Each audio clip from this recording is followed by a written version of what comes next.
Um bom dia a todos, espero que vocês estejam bem. Bem-vindos de volta aos nossos estudos no Evangelho de João. Hoje nós vamos ver a continuação do capítulo 13 e espero que você também esteja desejoso, empolgado, querendo ouvir de Deus o que Deus quer falar com você. Você já pode abrir a sua Bíblia, vamos acompanhar, capítulo 13 no Evangelho de João. Nós vimos esse exemplo maravilhoso de um servo, no começo do capítulo, quando Jesus lavou os pés dos discípulos, quando ele chocou, na verdade, os discípulos, que nenhum deles estava esperando essa atitude de Jesus, se tornando como um escravo, para eles, lavando os pés de cada um deles durante a última ceia.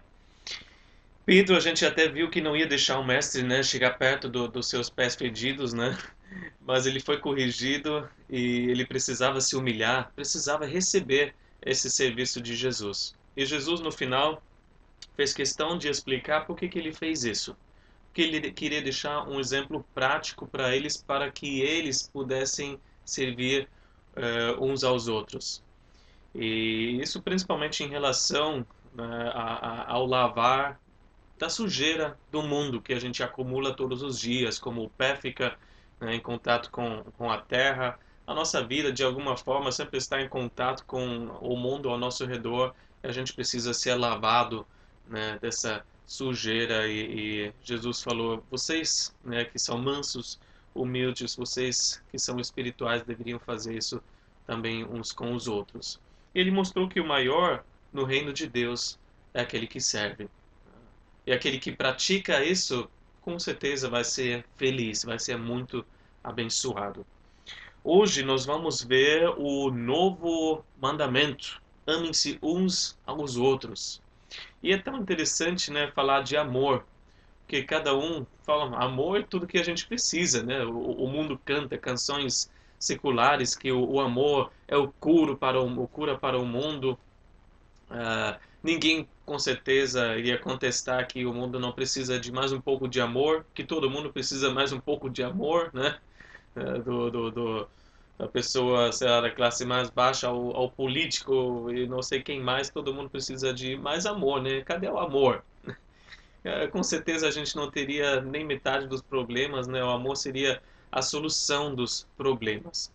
Mas Jesus vai falar, amem-se uns aos outros como eu os amei. Como seria se Jesus tivesse falado, amem-se uns aos outros? O amor é a cura para tudo e amem-se como vocês entendem melhor. Claro, e cada um tem no fundo do seu coração algum lugar, uma vaga noção, daquilo que é o verdadeiro amor. Mas cada um também tem a sua própria definição, que varia muito de um para o outro, A prática do amor que segue na vida. E aí, então um vai falar, eu não vou fazer mal para ninguém, isso já é amar, não é? Eu estou amando o outro. Ok, mas não é tudo, eu vou tratar o outro como eu gostaria de ser tratado. Ok, melhor, mas não é tudo. E de certa forma a gente sempre vai chegar aos nossos limites, que são o nosso próprio amor, egocêntrico. A gente não quer amar aqueles que não merecem. A gente não quer amar aqueles que são fáceis de se amar, não as pessoas difíceis, Mas Jesus falou no versículo 34, como eu os amei. E a gente poderia fazer uma lista grande, de aspectos como Jesus amou os seus discípulos. Mas no texto aqui, antes e depois desse novo mandamento, nós temos, no total, dois exemplos. Exemplos de dois discípulos. O primeiro, Judas, e o segundo, Pedro. E a gente vai ver como Jesus amou esses dois e como Jesus quer que a gente ame uns aos outros. Vamos começar com o versículo 18. Versículo 18 a 20 diz assim: Não estou me referindo a todos vocês. Conheço os que escolhi, mas isto acontece para que se cumpra a Escritura. Aquele que partilhava do meu pão voltou-se contra mim. Estou lhes dizendo antes que aconteça, a fim de que, quando acontecer, vocês creiam que eu sou. Eu lhes garanto, quem receber aquele que eu enviar, estará me recebendo, e quem me recebe, recebe aquele que me enviou.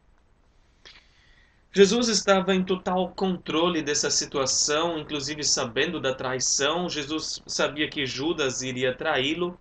Ele conhece a todos que ele escolheu. Ele escolheu os 12, né? Ele escolheu Judas sabendo o que ele iria fazer. E ele achou importante falar nesse momento para que os outros soubessem que não era uma surpresa para ele. Quando Jesus escolhe, ele sempre faz isso com pleno conhecimento do caráter da pessoa, das ações passadas, presentes, futuras. Ele está ciente de tudo. E dessa forma é um consolo para nós que fomos escolhidos em Jesus, porque nós estamos em Jesus hoje. Porque apesar de tudo que a gente fez, apesar de tudo que a gente ainda vai fazer, Ele nos ama. Ele nos escolheu porque Ele nos ama, apesar de tudo. Esse é um grande consolo. Mas até pelas Escrituras, Jesus estava bem ciente que isso estava prestes a acontecer. As Escrituras profetizaram esse traidor, Salmo 41, versículo 9, como foi citado aqui no texto, fala de um amigo íntimo que seria o traidor.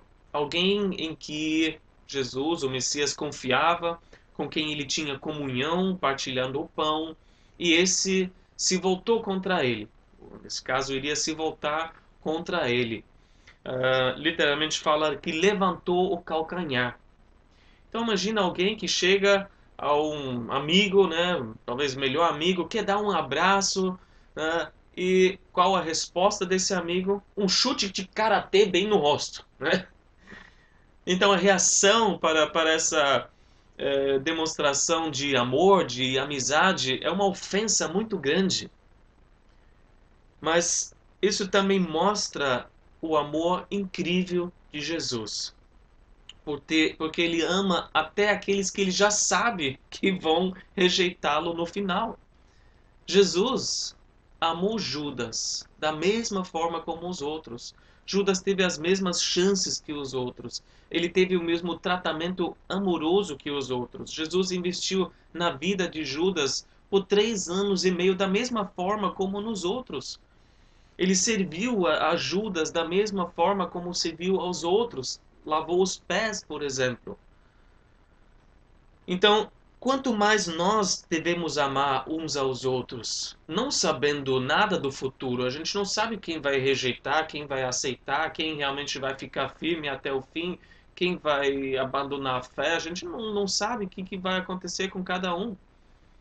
E mesmo assim, a gente muitas vezes acaba não amando as pessoas que estão no meio dos discípulos, porque para nós parecem meio dubiosas, suspeitas, né? E a gente não quer estender esse amor. Jesus, mesmo sabendo que Judas iria rejeitá-lo, fez tudo isso, esses 3 anos e meio. E a gente precisa destacar até um detalhe que não precisava ser Judas. Mas como assim? Ele não foi escolhido? Bom, ele não foi escolhido para ser condenado ao inferno. Bom, vem aqui, eu te quero aqui, mas eu já sei o que vai acontecer. Você para toda a eternidade, hein? Um beijo. Não. Ele mesmo, Judas, ele escolheu cumprir esse papel através de todas as suas escolhas diárias que ele estava fazendo, e principalmente no final da vida de Jesus. Mas Jesus amava Judas. Ele deu uma chance após a outra, como vamos ver até nesse texto aqui, para se arrepender. Se arrepender dos seus maus caminhos, da sua traição. Como Deus poderia cumprir as profecias que já existiam, porque alguém tinha que ser o traidor? Como ele iria cumprir essas profecias sem ser Judas? Não sei. Não sei, a gente não precisa saber. Mas é óbvio que Deus tem inúmeras possibilidades das quais a gente nem faz ideia. Ele poderia cumprir as profecias de outra forma sem ser Judas. Mas Judas comprovou, confirmou que era ele, né? através de tudo que ele fez. Mas a traição, presta atenção, não foi o fim, né? Jesus queria que todos soubessem que ele estava ciente disso. Gente, não é uma surpresa, eu sei. E ele falou para quê? Para que eles pudessem crer. Versículo 19. Que vocês, quando acontecer, vocês creiam que eu sou. Ele abriu o jogo para aqueles que eram os discípulos fiéis. Vocês precisam continuar fiel. Ele estava dizendo antemão tudo que iria acontecer. Claro que para Judas também foi um alerta, mas ele falou principalmente para os 11 que eram fiéis.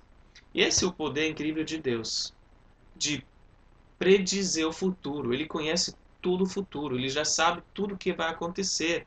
E por isso foi uma grande prova que Jesus realmente é o eu sou, realmente é o Messias, o Salvador.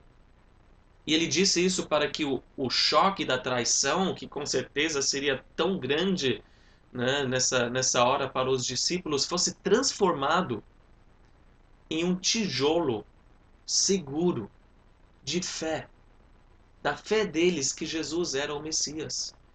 Então algo ruim foi transformado por causa da fé e por causa de Jesus dizer antemão que isso iria acontecer. A gente também leu no final desse trecho que nós lemos, versículo 20, que apesar de tudo que aconteceu, então, por causa dessa traição, não diminuiu a velocidade do avanço do reino de Deus, não acabou com o ministério de Jesus, o ministério iria continuar de qualquer jeito. Jesus continuou usando os 11, eles seriam enviados como representantes de Deus, apesar da traição. Judas não tinha como ganhar. Satanás não tinha como ganhar através de Judas. Mas Jesus falou bem claro: quem me rejeita, rejeita o Pai que me enviou. E esse é o problema de Judas. Em momento nenhum ele recebeu Jesus no coração, apesar de ter recebido o poder de Deus. Lembra quando Jesus enviou os 12 e os 12, inclusive Judas, voltaram falando: olha, a gente ficou assim até demônios, né, nos obedeceram e saíram, doentes foram curados, todas as coisas acontecendo, milagres acontecendo. Olha o privilégio que Jesus concedeu a Judas. E mesmo assim, ele não quis saber. Agora uma pessoa pode estar na igreja, pode estar no meio dos discípulos, pode estar falando as mesmas coisas, pode até, né, aparentemente ser uma bênção, sem ter recebido Jesus como Senhor e Salvador. Isso é algo espiritual que precisa acontecer no coração de cada um. E essa pessoa ali no meio, que vai, né, com o movimento, está enganando a si mesmo, está enganando os outros, talvez, mas jamais está enganando a Deus. Jesus sabia quem era o tempo todo. E a gente chega agora na última chance de Judas. O amor que Jesus estende. Amem-se uns aos outros como eu os amei. Versículo 21 a 26. Qual foi a última chance para Judas? Depois de dizer isso, Jesus perturbou-se em um espírito e declarou: digo-lhes que certamente um de vocês me trairá. Seus discípulos olharam uns para os outros sem saber a quem ele se referia. Um deles, o discípulo a quem Jesus amava, estava reclinado ao lado dele. Simão Pedro fez sinais para esse discípulo como a dizer: pergunte a quem ele está se referindo. E, inclinando-se esse discípulo para Jesus, perguntou-lhe: Senhor, quem é? Respondeu Jesus: aquele a quem eu dê este pedaço de pão molhado no prato. Então, molhando o pedaço de pão, deu a Judas Iscariotes, filho de Simão. A última chance de Judas. Jesus, diante de tudo que estava acontecendo, não ficou indiferente. Sabia de tudo, mas não ficou: eu estou acima disso. Não, ele ficou perturbado no seu espírito. Tristeza encheu o coração dele. não por causa de tudo que iria acontecer com ele, né, pensando, por causa de você eu tenho que passar agora por isso. Não, não, não, não era isso. Mas triste através de quem tudo isso iria acontecer. Porque Jesus amava Judas. Era um grande amigo, era um dos seus discípulos íntimos. E Jesus fica com o coração quebrantado com todos que escolhem algum caminho da destruição. Que seguem esse caminho apesar dos convites de arrependimento, apesar de tamanho amor oferecido a toda pessoa. Jesus estava pensando nas consequências que Judas estava enfrentando, ou estaria enfrentando por causa das suas escolhas. Em Mateus 26, versículo 24, ele falou: ai daquele que trai o Filho do Homem. Melhor lhe seria não haver nascido. Jesus abriu o jogo para deixar dúvida nenhuma. Ele falou: algum de vocês vai me trair. E aí as pernas ficaram bambas, né? Cada um ficou tremendo na base, né? Os discípulos olhando um para o outro, então falando para Jesus: será que sou eu? Será que sou eu? Jesus fala: eu faria isso? Eu faria isso? Que bom que eles tinham um coração sensível, né? Que bom que eles não estavam autossuficientes. Impossível que seja eu. Ele, sim. Esse, talvez também. Eu, jamais. Não, eles olharam para si e falaram: eu sou capaz de fazer isso.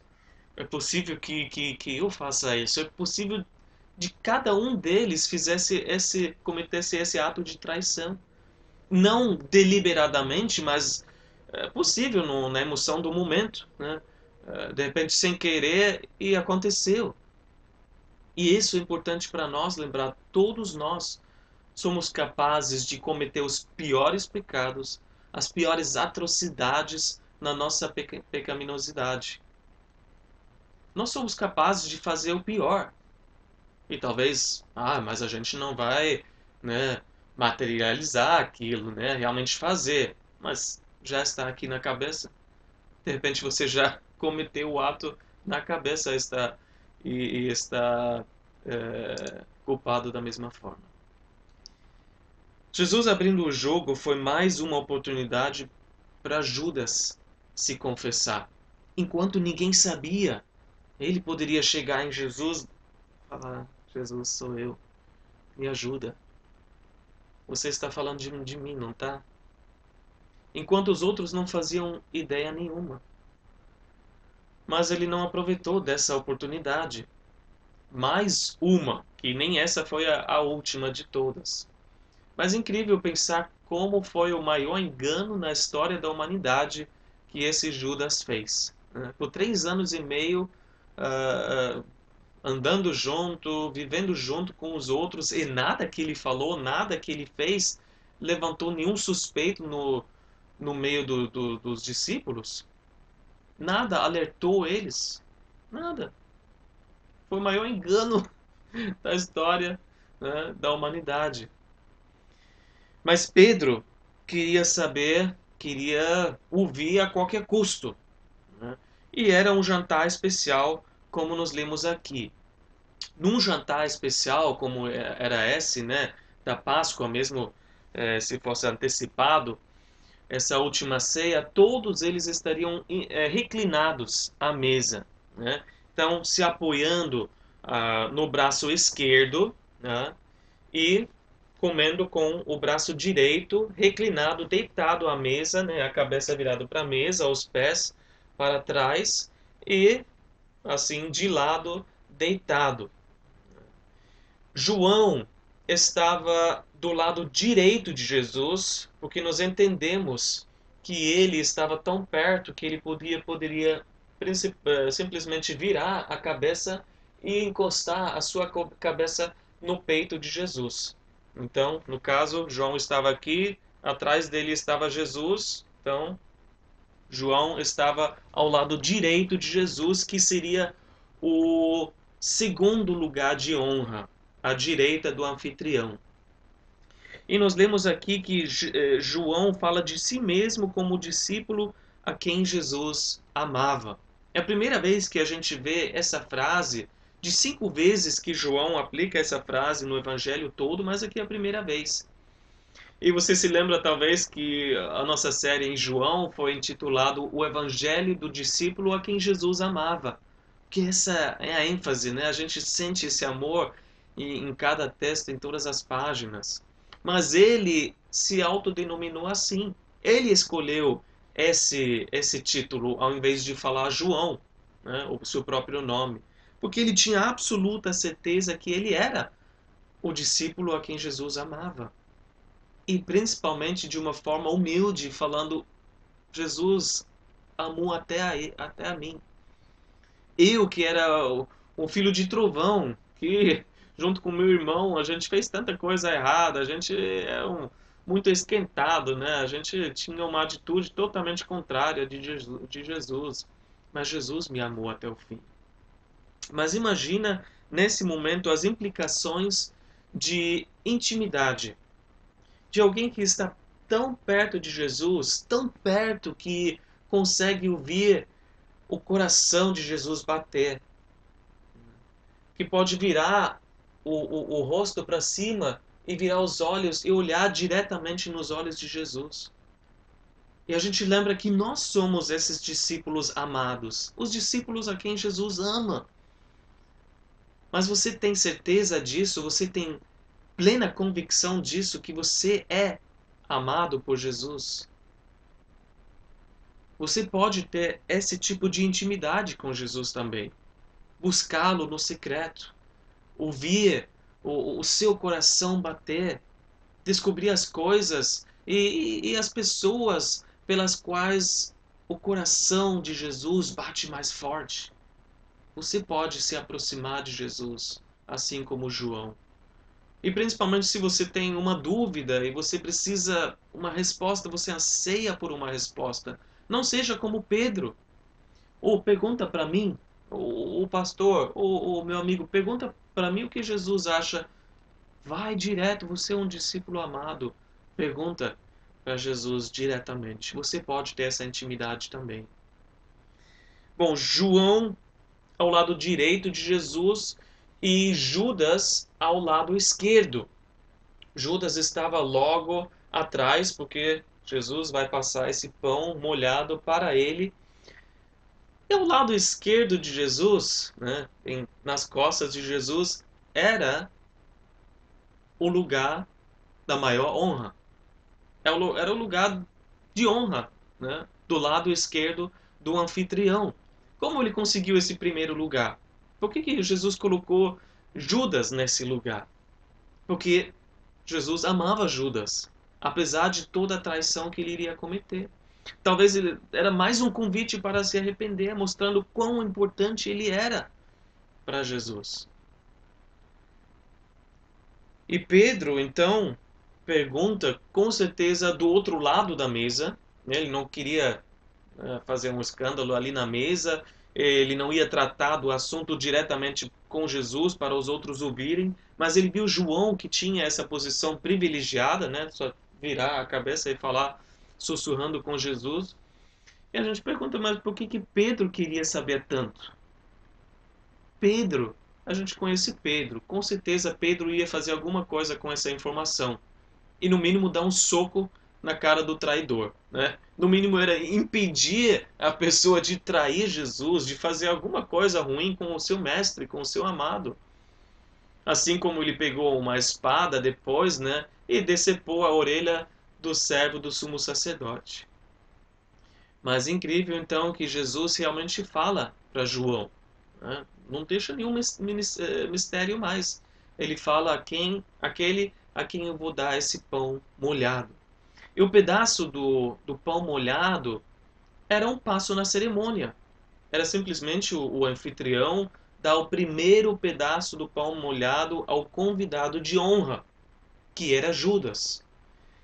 E Jesus deu a resposta para João, vai ser aquele que receber esse pão. E aí em seguida deu o pedaço de pão na boca de Judas e João. Eu imagino que deve ter ficado tão perplexo que ele nem entendeu o que estava acontecendo. Ele nem entendeu direito. Senão, imagino que João também teria ficado em pé, apontado para Judas e chamando a atenção de todo mundo. Gente, vamos fazer alguma coisa aqui. Tudo aconteceu com João pensando, mas o que foi isso? Sério? E Judas, ciente daquilo que ele estava fazendo. Porque Mateus 26, 25 nos fala que Judas então fala para Jesus: com certeza não sou eu, mestre. E Jesus afirmou: sim, é você. Os jogos acabaram. Agora estava tudo aberto. Você foi descoberto, Judas. Ele sabia que Jesus estava ciente disso. Essa foi a última chance para se arrepender e deixar de seguir esse caminho da traição. Porque o pedaço de pão, como parte da cerimônia, demonstrava o amor e a amizade de Jesus para com Judas. Isso nos mostra que Jesus amou os seus inimigos. Jesus amou os seus inimigos. Amem-se uns aos outros, inclusive os seus inimigos. Parece que para alguns cristãos, eles têm mais inimigos dentro da igreja do que fora da igreja. Mas aqueles que eles não querem amar, não querem ter nada a ver dentro, né, do grupo dos discípulos do que fora. Isso acontece muitas vezes porque as feridas mais dolorosas são feitas não por pessoas que a gente mal conhece. Que você pode falar: ah, eu vou esquecer dessa pessoa, ela nunca mais vai entrar na minha vida, ela não vai fazer parte da minha vida. Mas sim, as feridas mais doloridas são feitas por pessoas da família de Deus, nos nossos amigos, né, de pessoas íntimas, das quais a gente não esperaria uma atitude ou uma ação assim. E quantos não poderiam falar junto com Jesus em Zacarias 13:6? Que feridas são estas no seu corpo? Eu fui ferido na casa dos meus amigos. Quantas pessoas não foram feridas dentro da igreja? Jesus sabia exatamente quem era contra ele. Mas ao invés de amar menos, ou se afastar e falar: eu não quero ter nada a ver contigo, não, ele amou mais. Ele chamou para o lugar de honra. Ele serviu. Ele deu a chance. Jesus amou os seus inimigos. Mas Judas escolheu o caminho sem volta. Versículos 27 a 30. Tão logo Judas comeu o pão, Satanás entrou nele. O que você está para fazer, faça depressa, disse-lhe Jesus. Mas ninguém à mesa entendeu por que Jesus lhes disse isso. Visto que Judas era o encarregado do dinheiro, alguns pensaram que Jesus estava lhe dizendo que comprasse o necessário para a festa, ou que desse algo aos pobres. Assim que comeu pão, Judas saiu e era noite. Esse é um caminho sem volta. Judas tinha tomado sua decisão final, né? Tomando esse pão, ele deliberadamente determinou seu destino. Ele aceitou seu destino. É como se fosse: é você sim.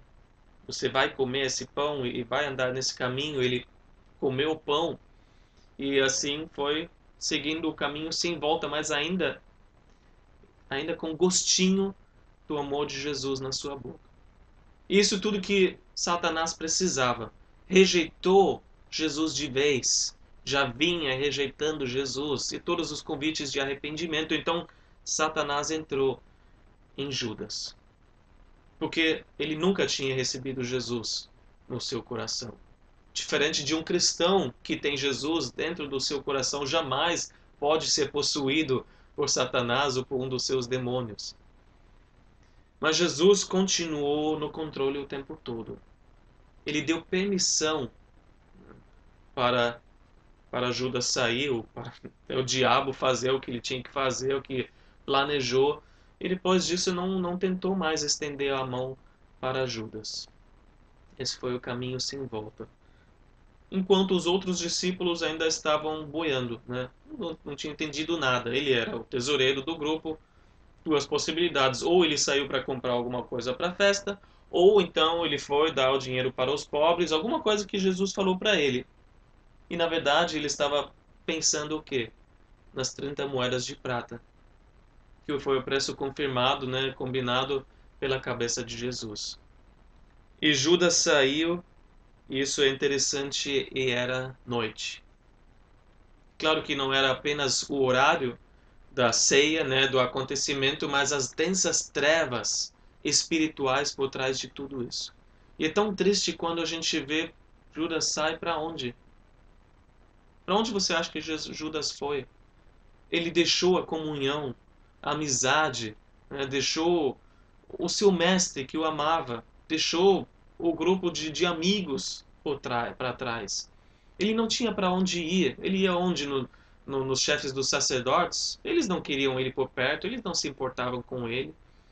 Ele escolheu seguir o seu próprio desejo, seguiu os planos do diabo, e todo aquele que escolhe estar ao lado do diabo acaba ficando sozinho, em trevas, vagueando sem rumo pela escuridão.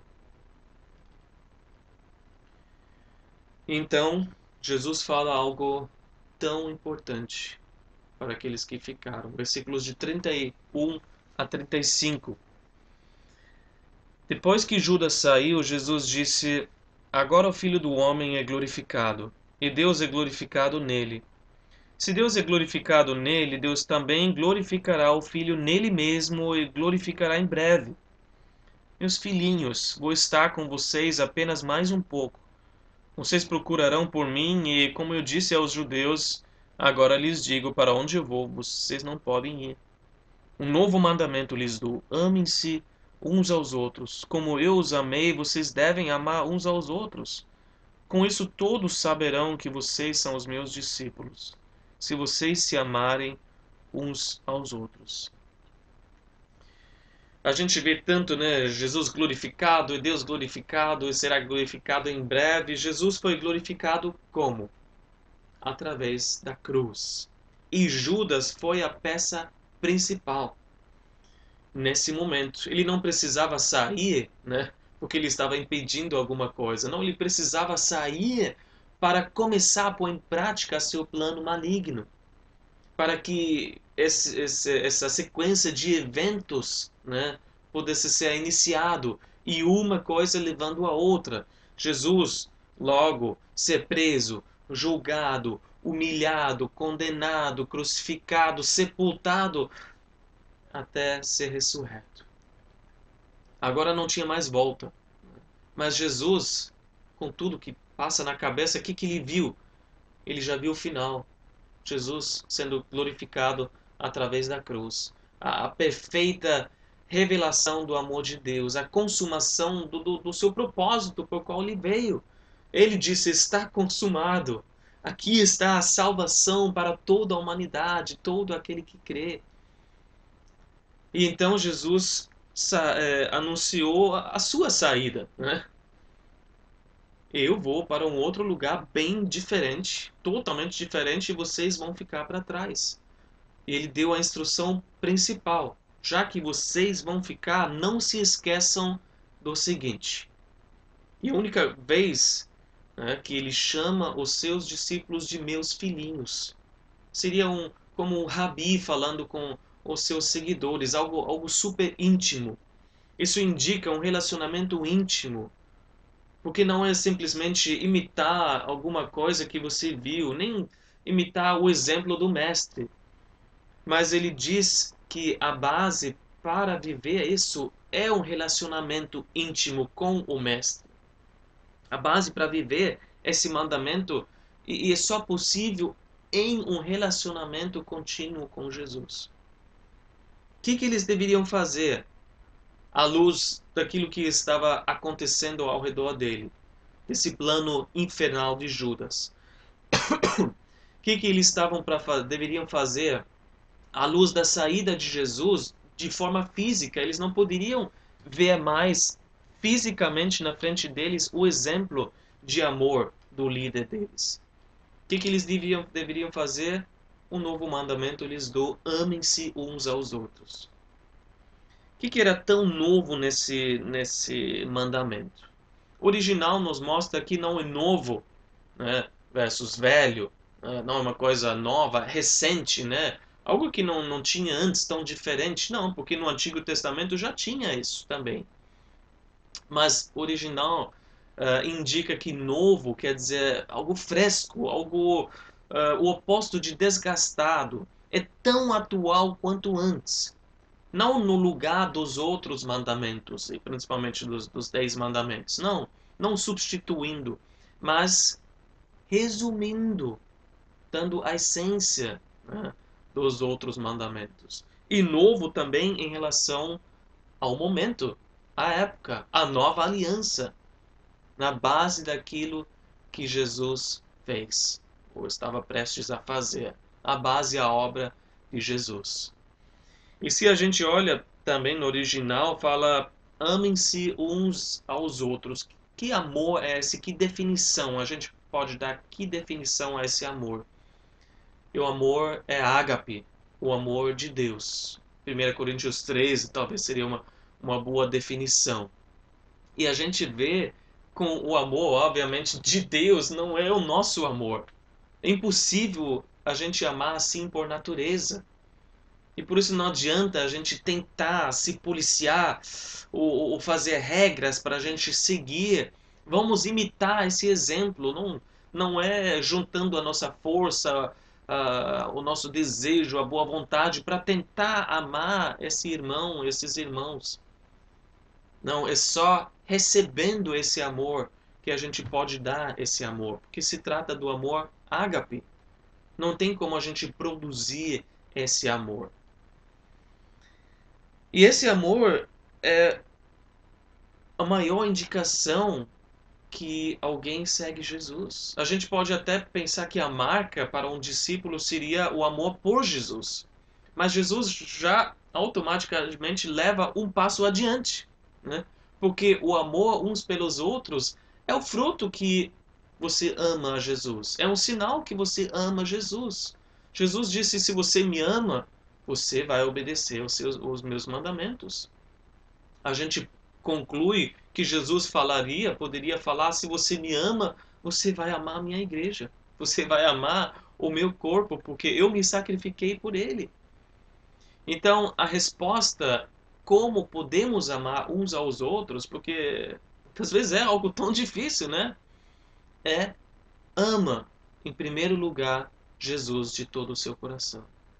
Ama Jesus. Ama Jesus e recebe o amor dele. O relacionamento com Jesus é a base e o motivo para o amor que a gente tem uns pelos outros. João falou em 1 João 4,19, nós amamos uns aos outros. Como nós amamos? Porque ele nos amou primeiro. Nós recebemos esse amor e amamos Jesus num relacionamento íntimo com ele, e aí nós podemos amar sim. E nós chegamos nessa frase, ame-se uns aos outros como eu os amei. Como nós já falamos na introdução, como eu os amei. E no original pode ser, vocês devem se amar como eu os amei, ou para que vocês amem uns aos outros. Então, como eu os amei, para que vocês amem, tem uma causa. Uma vez que eu os amei tanto, vejam o meu amor por vocês e o efeito para que vocês também possam se amar. Se nós entendemos e recebemos o amor de Cristo, nós podemos mostrar esse amor de Cristo para os outros. Não o nosso amor egocêntrico, mas o amor de Cristo que nós recebemos. Nele nós temos o poder para amar uns aos outros com o amor ágape, não apenas com o amor natural. Então, o novo, né, desse mandamento se torna também a extensão do amor. Porque Jesus deu o maior exemplo, o que é amar o outro, que é um amor sacrificial. Ele morreu pelos seus discípulos. Ele morreu, né, o mundo inteiro, mas ele entregou a sua vida para os outros. Ele os amou até o fim, disse no começo do capítulo 13. Um amor infalível, um amor inexorável, que não desiste até vencer. Ele os amou incondicionalmente. Ele amou os seus inimigos, ele amou aqueles que não merecem. Ele amou, mesmo sabendo quem era contra ele, o traidor. Ele amou sem esperar em troca. E amou aqueles que não sabiam ainda como, né, amar de volta. Ele amou servindo, né, mostrando esse amor de forma prática. Como eu os amei, amem-se uns aos outros. Nós somos chamados, como discípulos, a amar o próximo como a nós mesmos, e nós somos chamados a amar os nossos irmãos em Cristo como Cristo nos amou. Então, obviamente, o amor, né, que a gente deve ter pelos nossos irmãos é maior. Ame o próximo como a si mesmo, mas ame o teu irmão como Cristo te amou. Esse é o maior amor, obviamente. E essa é a marca principal para os seguidores de Jesus, pelo qual nós devemos ser identificados. Não é o nosso conhecimento bíblico, não é a vida de moral alta, não é o amor pelo perdido, por mais importante que todas essas coisas sejam, mas sim é o amor entre nós, que vai convencer o mundo que nós temos Jesus como nosso mestre. Quando eles veem que nós amamos uns aos outros, esse amor entre os discípulos, eles vão ser convencidos. Que desde o começo foi assim. No século II, por exemplo, um historiador escreveu que os pagãos na época falaram: olhem como eles se amam. Eles ficaram chocados, porque desde então, sempre, né, os grupos que se unem, ou por ter interesse parecido, ou por qualquer motivo, se juntam os grupos, nenhum grupo na sociedade ama como os cristãos. Tem uma preocupação, um cuidado uns para com os outros. Ou eu posso dizer, deveria ter um amor. O nosso amor entre nós deveria ser muito maior do que o amor que um grupo de maçons tem uns pelos outros. Um grupo de que joga futebol na praia junto tem entre eles. Um grupo de amigos que sai de vez em quando, né, para tomar alguma coisa, para comer junto. O nosso amor deveria ser maior do que todos os outros grupos na sociedade juntos. Nós vimos agora o exemplo de Judas, nós vimos o novo mandamento e agora nós vamos ver o exemplo de Pedro. Para terminar, nós vamos ler os versículos de 36 a 38. Simão Pedro lhe perguntou: Senhor, para onde vais? Jesus respondeu: Para onde vou, vocês não podem seguir-me agora, mas me seguirão mais tarde. Pedro perguntou: Senhor, por que não posso seguir-te agora? Darei a minha vida por ti. Então Jesus respondeu: Você dará a vida por mim? Asseguro-lhe que antes que o galo cante, você me negará 3 vezes. Então Jesus predisse a negação, né, de Pedro. Pedro parece que nem ouviu o novo mandamento, porque você pode tirar esses versículos do novo mandamento e faz sentido, né? Que Jesus falou: eu vou sair. Ele fala: para onde você vai? Não entendeu aquilo no meio. Ou paciência da parte de Jesus com os seus discípulos. Graças a Deus ele tem muita paciência para aqueles que são tardios em entender as coisas espirituais. Como eu, talvez você também. Como a gente é lento em entender e Jesus é tão paciente. Na verdade, a pergunta de Pedro era: por que eu não posso ir contigo? É isso que ele queria saber, né? Eu não me importo tanto com os outros, eu estou contigo. E muitos cristãos têm essa atitude também. Eu amo Jesus. O problema são as outras pessoas, né? Eu não quero. Não posso simplesmente amar Jesus e me esquecer dos outros. Eu vou com Jesus, não importa com os outros e onde eles vão ficar. Não posso? Não, porque é um amor imaturo, né? É um amor que não reflete o coração de Jesus, é um amor que está seguro em si mesmo, centrado em si e na sua própria capacidade, porque ele disse: eu vou dar a minha vida. Eu sei do que eu sou capaz, eu consigo dar a minha vida por ti, Jesus, eu vou fazer isso. Mas Jesus fala: não vai fazer isso mesmo? Vai, porque ao invés disso você vai me negar, Pedro. E o nosso amor não é tão forte o quanto a gente imagina e pensa. Uma vez testado, logo mostra as suas fraquezas. Não aguenta a pressão, né? Um ventinho passa e já derruba. Nós precisamos nos apoiar no amor de Jesus, que é um amor inabalável, que é um amor que é forte como uma rocha sobre os nossos pés. O amor não pode se basear na emoção do momento, como a de Pedro. Ele estava mostrando o amor, mas um amor natural, né? Um amor natural que você espera entre pessoas íntimas. Imagino que Pedro teria falado a mesma coisa para sua mãe, ou para outros familiares, talvez. Eu morreria por você. Mas a base precisa ser um relacionamento duradouro e firme com Jesus. E só assim a gente vai ter o amor ágape, sobrenatural, o amor divino como resultado. Jesus amou Pedro apesar de tudo isso. Jesus amou Pedro mesmo com esse amor imaturo e fraco.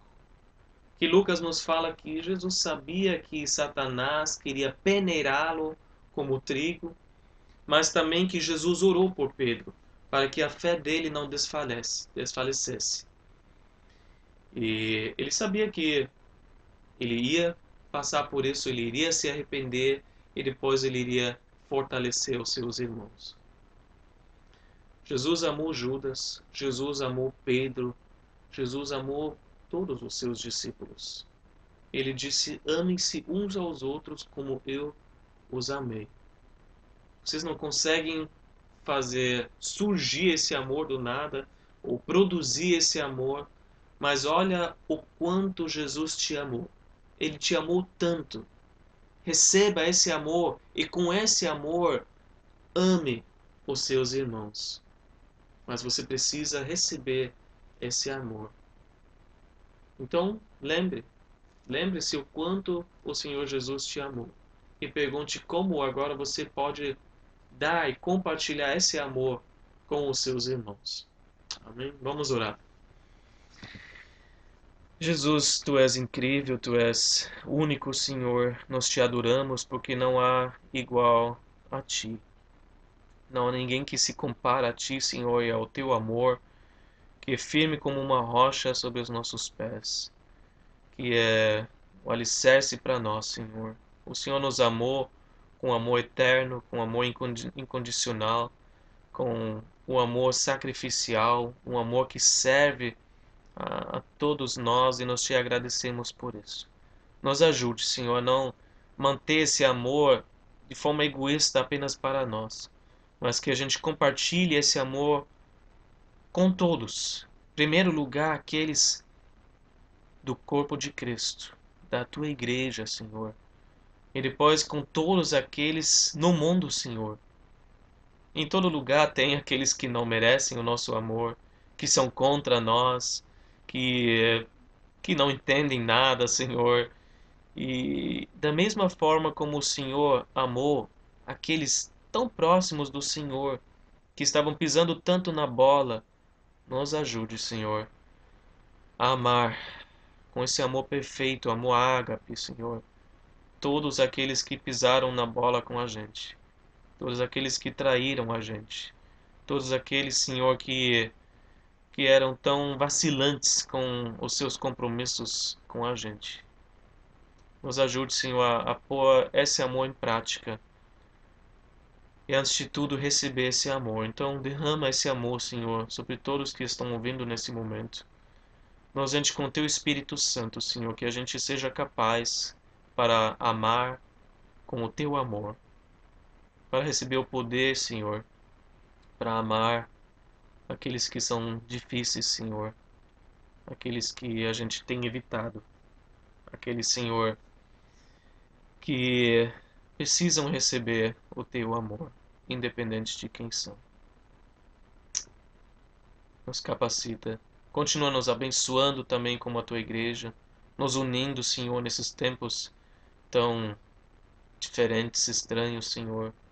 Mas obrigado, Senhor, que tudo tem um fim, Senhor. Tudo tem um momento determinado em que vai passar e o Senhor sabe disso tudo também. Nos confiamos em Ti e te agradecemos. Em nome de Jesus. Amém. Amém. Que Deus abençoe você. Tenha um ótimo domingo, uma ótima semana e espero ver você semana que vem.